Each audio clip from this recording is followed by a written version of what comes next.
یہ نیند کی کہانی نہیں، یہ حفاظت کی کہانی ہے۔ چند نوجوان جن کے پاس طاقت نہیں تھی مگر یقین تھا، اور جب یقین اللہ پر ہو تو تاریخ بھی جھک جاتی ہے۔ یہ ہے اصحاب کہف کی سچی داستان۔ یہ وہ دور تھا جب طاقت حق کا معیار بن چکی تھی، بادشاہ کا حکم قانون تھا، لوگ بتوں کے سامنے جھکتے تھے، نہ اس لیے کہ وہ حق تھے بلکہ اس لیے کہ وہ طاقت کے ساتھ تھے۔ جو انکار کرتا اس کے لیے شہر تنگ ہو جاتا۔ اسی ماحول میں کچھ نوجوان بیدار ہوئے۔ یہ عام لوگ نہیں تھے، یہ نوجوان اعلیٰ خاندانوں سے تھے۔ ان کے پاس دولت تھی، عہدے تھے، آرام تھا، مگر دل مطمئن نہیں تھے۔ انہوں نے سوال کیا، کیا پتھر ہمارا رب ہو سکتے ہیں؟ کیا انسان انسان کا خدا بن سکتا ہے؟ یہ سوال آسان تھے، لیکن ان کے نتائج خطرناک تھے۔ ان نوجوانوں نے خاموشی سے فیصلہ کیا، وہ حق کو نہیں چھوڑیں گے۔ نہ مجمع میں نعرے لگائے، نہ تلواریں اٹھائیں، بس ایک بات کہی، ہمارا رب ایک ہے۔ یہ جملہ ان کے لیے آزمائش بن گیا۔ بادشاہ کو خبر ملی، دربار میں بلایا گیا۔ طاقت کے الفاظ، سزا کی دھمکیاں اور لالچ کے وعدے۔ نوجوانوں کے پاس دو راستے تھے، یا سمجھوتا یا قربانی۔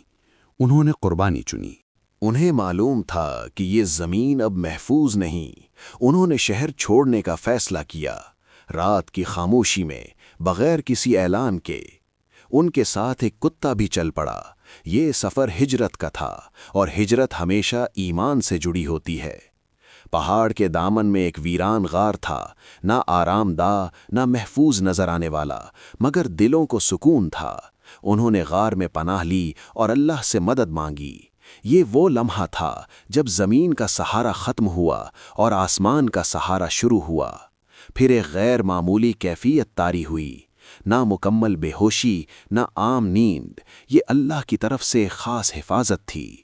ان کے جسم محفوظ رہے، ان کی سانسیں چلتی رہیں۔ وقت گزرتا رہا، دن بدلتے رہے، صدیاں گزرتی رہیں، اور وہ وہیں رہے۔ ان کے لیے یہ چند گھنٹے تھے، مگر دنیا کے لیے یہ 3 صدیوں سے زیادہ کا سفر تھا۔ شہر بدل گیا، بادشاہ بدل گئے، نظام بدل گئے، شرک کی جگہ توحید نے لے لی، اور دنیا کسی اور دور میں داخل ہو چکی تھی۔ اچانک ایک نوجوان کی آنکھ کھلی۔ روشنی مختلف تھی، ہوا مختلف تھی۔ انہوں نے سمجھا کہ شاید ایک دن یا آدھا دن سوئے ہیں۔ بھوک لگی، کسی کو شہر بھیجنے کا فیصلہ ہوا۔ یہ فیصلہ تاریخ بدلنے والا تھا۔ نوجوان شہر میں داخل ہوا۔ ہر چیز اجنبی تھی، سکے بدلے ہوئے تھے، لباس مختلف تھے، چہرے نئے تھے۔ لوگ حیران تھے، یہ کس دور سے آیا ہے؟ بات حکمرانوں تک پہنچی اور حقیقت سامنے آئی۔ یہ وہی نوجوان تھے جن کا ذکر صرف کہانیوں میں تھا۔ لوگوں کو یقین ہو گیا کہ اللہ جو چاہے کر سکتا ہے۔ یہ واقعہ کسی فرد کی بڑائی کے لیے نہیں تھا، یہ اس بات کا اعلان تھا کہ اللہ حق کی حفاظت خود کرتا ہے۔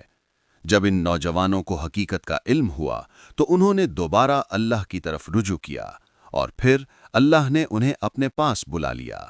نہ شور، نہ ہجوم، خاموشی سے۔